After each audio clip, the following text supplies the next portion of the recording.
हमारे दादे परदादे मर गए इसी निर्वाह के कोल्लू में, सुबह से लेकर शाम तक जुड़े रहे और मर ही गए, उनका काम पूरा नहीं हुआ। ये तत्व ज्ञान की रोशनी हृदय के अंदर हुई। उसके बाद पता चला कि मनुष्य जीवन का मूल कार्य कौन सा है।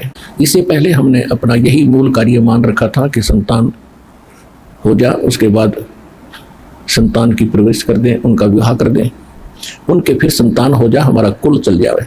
ये क्रिया तो पशु पक्षी भी करके मर जाते हैं, जो एक मानव कर रहा होता है। बिना भक्ति के मनुष्य और गधे में कोई अंतर नहीं। अपने कर्मों के भार से सभी लदे फिर रहे हैं। तत्वदर्शी संत की प्राप्ति के उपरांत परमेश्वर के उस परम पद की खोज करनी चाहिए, जहां जाने के बाद साधक फिर लौटकर कभी संसार में नहीं आते। और जिस परमेश्वर ने सर्व ब्रह्मांडों की रचना की है, जो कुल का मालिक है, केवल उसकी भक्ति करो। अब उस शेष कार्य को संपूर्ण करने के लिए परमात्मा ने अपने इस कुत्ते को रामपाल दास को भेजा है, जो आज भौंक रहा है, आपको जगा रहा है, और आप कुंभकर्ण की नींद सोए पड़े हो। ये गोल्डन चांस आपके हाथों से जा रहा है। परमात्मा कहते हैं कि मानुष जन्म बड़ी ही दुर्लभ है, बड़ा मुश्किल से प्राप्त होता है, और एक बार आपके हाथ से छूट गया, आपकी मृत्यु होगी तो ऐसे हो जाएगा जैसे वृक्ष से पत्ता टूटकर ना जाने कहाँ गिरता है, कि गंदे नाले में या पशु के पैरों की तरह कुचला जाता है। अर्थात 84 लाख योनियों के इस कोल्लू में, इस गंदे नाले में फिर से गिर जाओगे। 2032 तक पूरे विश्व में सत्य सनातन धर्म की स्थिर स्थापना हो जाएगी, जिससे एक नए युग की आध्यात्मिक जागृति और वैश्विक भाईचारे की शुरुआत होगी। उनके शब्द एक बेहतरीन भविष्य के लिए दिव्य आश्वासन की गूंज है। संत रामपाल जी महाराज जी का जीवन आशा, साहस और दिव्य ज्ञान का प्रतीक है। 2032 तक पूरे विश्व में सत्य सनातन धर्म की स्थापना के लिए उनका ये मिशन हर उस आत्मा के लिए एक आवाहन है जो सत्य और मोक्ष की तलाश में है। इस आध्यात्मिक क्रांति में हमारे साथ जुड़े और आइए हम सभी एक साथ चलें उस मार्ग पर जो हमें जीवित कबीर साहिब जी अर्थात संत रामपाल जी महाराज जी ने दिखाया है। सत्य साहिब। पिता परमात्मा पूर्ण ब्रह्म, सारी सृष्टि के रचनहार कबीर परमेश्वर जी की असीम रजा से आप सभी पुण्यात्माएं परमेश्वर की महिमा सुनने के लिए उपस्थित हैं।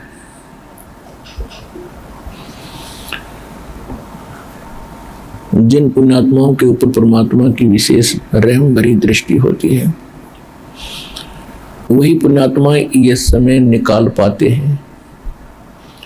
अन्यथा आप अन्य समाज को और अपने पिछले इतिहास को खूब देख सकते हो।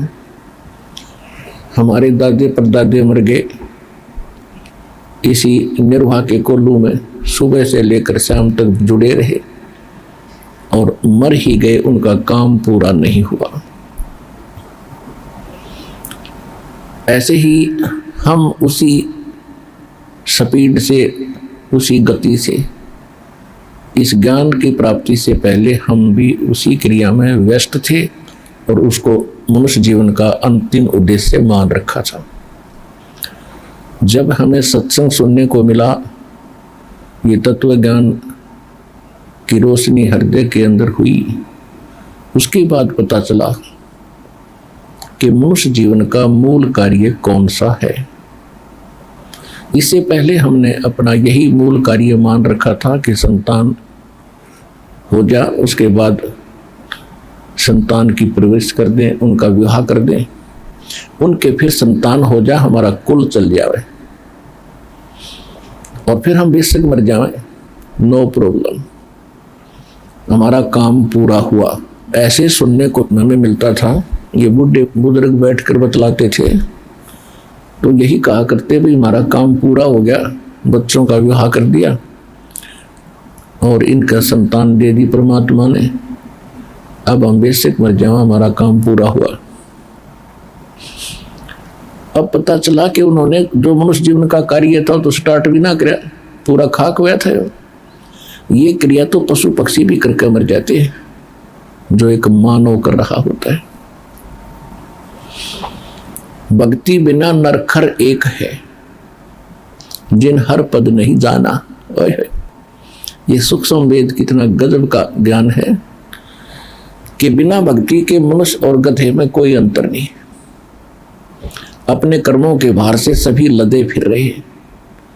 और जिन्होंने हर पद नहीं जाना, हर पद का अर्थ है गीता अध्याय नंबर 15 के श्लोक नंबर 4 में कहा कि तत्वदर्शी संत की प्राप्ति के उपरांत परमेश्वर के उस परम पद की खोज करनी चाहिए जहां जाने के बाद साधक फिर लौटकर कभी संसार में नहीं आते। और जिस परमेश्वर ने सर्व ब्रह्मांडों की रचना की है, जो कुल का मालिक है, केवल उसकी भक्ति करो।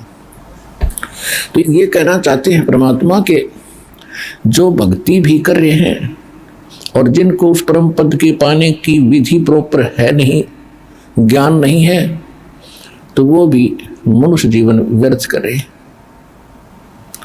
अब आप अपनी किस्मत को जांच कर देखना, अन्य जो संतों के पास बोले श्रद्धालु अपना जीवन नाश कर रहे हैं, वो कौन सी साधना कर रहे हैं और आपको क्या अमृत और क्या वो खजाना प्राप्त हुआ है जो उनके आसपास भी नहीं है। आपको वो ज्ञान और वो भगवान और वो मूल मंत्र मिले हैं जो कुछ महापुरुषों के अतिरिक्त आज तक किसी को प्राप्त नहीं हुए थे।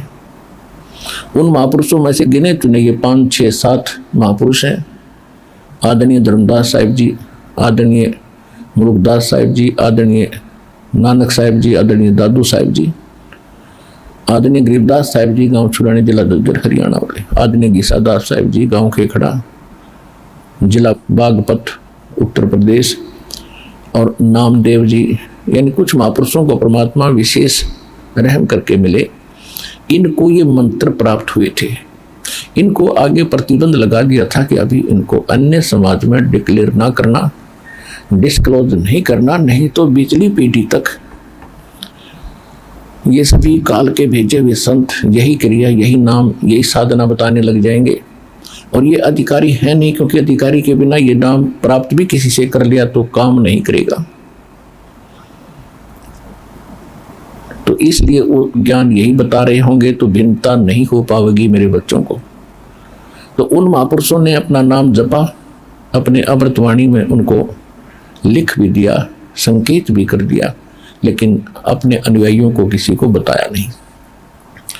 अब उस शेष कार्य को संपूर्ण करने के लिए परमात्मा ने अपने इस कुत्ते को रामपाल दास को भेजा है, जो आज भौंक रहा है, आपको जगा रहा है, और आप कुंभकर्ण की नींद सोए पड़े हो। ये गोल्डन चांस आपके हाथों से जा रहा है। मानुष जन्म दुर्लभ है, ये मिलन बारंबार, तरवर से पत्ता टूट गिरे भाई, बहोर न लगता डार। परमात्मा कहते हैं कि मानुष जन्म बड़ी ही दुर्लभ है, बड़ा मुश्किल से प्राप्त होता है, और एक बार आपके हाथ से छूट गया, आपकी मृत्यु होगी तो ऐसे हो जाएगा जैसे वृक्ष से पत्ता टूटकर ना जाने कहाँ गिरता है, कितने गंदे नाले में या पशु के पैरों की तरह कुचला जाता है। अर्थात 84 लाख योनियों के इस कोल्लू में, इस गंदे नाले में आप फिर से गिर जाओगे यदि सत भक्ति नहीं की और आपका मोक्ष नहीं हुआ तो। उसके लिए परमात्मा हमें संकेत करते हैं, रह कराते हैं, समझाते हैं, क्योंकि यहाँ 2 शक्ति काम कर रही है विशेषकर, एक सरपुरुष, एक परम अक्षर पुरुष। यहाँ पर अक्षर पुरुष का विशेष रोल नहीं है। अक्षर पुरुष का रोल वहाँ शुरू होता है जहाँ हमने उसके लोक से गुजरना है, इसलिए उसकी वहाँ से गुजरने की जो कमाई है वो यहीं पूरी करके साथ लेकर हम चलेंगे, तब वो हमें आगे जाने देगा। उसका टोल टैक्स देना पड़ेगा, नहीं तो नहीं जाने देगा। लेकिन यहाँ पर 2 पुरुष हैं, 2 भगवान हैं, 2 प्रभु हैं। एक सरपुरुष जो ज्योत स्वरूपी निरंजन काल कहलाता है, जिसके 21 ब्रह्मांड हैं, जिसमें हम गलती से फंसे हुए हैं। और ये नहीं चाहता कि इन प्राणियों को कोई मूल ज्ञान, सही ज्ञान हो, सही भक्ति ये करें, ये नहीं चाहता। ये नहीं चाहता कि मेरे जाल से कोई जीव यहाँ से निकल जाए, ये सुखी हो जाए। ये चाहता है कि इनको यहीं रखूं, इनकी दुर्गति करूं, क्योंकि हम परम अक्षर ब्रह्म के बच्चे हैं, चींटी से लेकर हाथी तक। और हमने गलती की थी जहाँ वो सुख स्थान है, जहाँ हम पहले रहा करते सतलोक में, अपनी गलती से हम इसके साथ आगे भगवान छोड़ गए। इसने वहां एक ऐसी गलती की थी, सरपुरुष ने ये भी वहीं था, दुर्गा भी वहीं थी। इसने दुर्गा के साथ बद व्यवहार किया था, जिस कारण से परमात्मा ने इसको 21 ब्रह्मांड समेत निष्कासित कर दिया था। और हम अपनी गलती से, अपनी मूर्खता से वह बड़ी थाली का ठोकर मार कर सर्व सुख छोड़ कर इस नकली भगवान ज्योति निरंजन सरपुरुष के साथ आगे इसके विमान में बैठ गए, 21 ब्रह्मांड के विमान में, अपनी सब इच्छा से परमात्मा के मना करते हुए। अब परमात्मा ने इसको उस सुखमय स्थान से निकाल दिया, क्योंकि वहां गंदे आदमी का ठिकाना नहीं है। अब ये प्रतिशोध ले रहा है हमारे साथ कि ये परमात्मा के बच्चे हैं और इनको ऐसी दुर्गति करूंगा इनकी, वो रोएगा बैठा बैठा। सतपुरुष परम अक्षर ब्रह्म कबीर भगवान, और वही इसने कर भी रखा। या कोई जीव सुखी है? राष्ट्रपति से लेकर और एक कंगाल तक उसका देख लो इतिहास जाकर। ये तो मनुष्य जीवन की हालत है। फिर अन्य प्राणी, कुत्ता क्या खाता है, सूअर क्या खाता है, गधा क्या कर रहा है, और अन्य पक्षी सारा दिन ओले गिरते हैं, भूख है, प्यास है, हाहाकार मची है, बड़ा छोटे को खा जाता है, जंगल में देख ले वो उसके पीछे पड़ रहा है। मनुष्यों की यही वृत्ति है। और घर घर में आग लगा देता है ये सास बहू की झगड़ा, आपस में पता नहीं किसके साथ के पंगा पवा दे, सारी उम्र टेंशन में जावे। अपनों का दुख अपनों को ही होता है। और स्वयं परमात्मा आकर कहते हैं, मैं रोवत हूँ सृष्टि को, ये सृष्टि रोए मोहे, गरीबदास इस वियोग को समझ न सकता कोई। अब वो परमात्मा है जो सब दुख दूर करता है, सब संकट का निवारण करता है, और हम उसको छोड़कर इस नकली के पीछे पड़ गए। हम इसको संकट मोचन मान बैठे, इस नकली भगवान को। ये तो संकट देने वाला है, हरण करने वाला नहीं है। संकट मोचन कौन है? वो कबीर परमेश्वर है। जब इस आत्मा को ज्ञान होता है तो उस परमात्मा के लिए तड़प उठती है। अभी तो आप बच्चे हो, आप जिन्हें काल की भांग घनी पी रखी है, और यह उतरती सी उतरेगी इस एंटीबायोटिक औषधि से, तो दास आपको ये तत्व ज्ञान आपके कानों के माध्यम से अंदर आत्मा में भेज रहा है। इससे आपकी अभांग उतरेगी। कबीर साहब कहते हैं, कबीर ये माया अटपटी और सब घट आन अड़ी, और किस किस ने समझाऊं, या तो कुआ भांग पड़ी। अब जैसे 10 व्यक्ति शराब पीकर किसी ठेके से आ रहे हों, तो 10 की एक जैसी भाषा होगी, एक जैसी चाल होगी और एक जैसी गतिविधि होंगी, ऐसे लटखटाता चलेगा। हाँ, तो जितने भी इस काल के लोक में प्राणी हैं, इन्होंने माया के अतिरिक्त कुछ भी दिखाई नहीं देता। बचपन से इंजेक्शन लगने शुरू हो जाते हैं, बेटा अच्छी कमाई करिए, उस लड़के ने कोठी बना ली, फलाने के लड़के ने 2 प्लाट ले लिए, बड़ी बड़ी कार ले रखी है। हम फिर उसी स्पीड से उस माया की भांग को अधिक पीते रहते हैं। और सतगुरु आए दया करी, ऐसे दीन दयाले, ये बंदी छोड़ वृतास कहा, जठर गनी प्रतिपाल। सतगुरु आए दया करी, ऐसे दीन दयाल, खुद मालिक आए, उसने आकर हमें समझाया तुम कर क्या रहे हो बोले भक्तों, और करना क्या चाहिए था तुमने। उसके बाद जब ये ज्ञान सुना, दास की स्थिति ऐसी हो गई थी, है भगवान अब क्या करें, इधर के रहे ना उधर के। फिर हिम्मत दी, ज्ञान बढ़ता चला गया कि भक्ति हम इन्हीं क्रियाओं को करते करते आसानी से कर सकते हैं। लेकिन परमात्मा को अधिक महत्व देंगे तो परमात्मा हमारे अधिक निकट होगा, और फिर हमारे सब काम उस पावर से होंगे, भगवान की शक्ति से होंगे।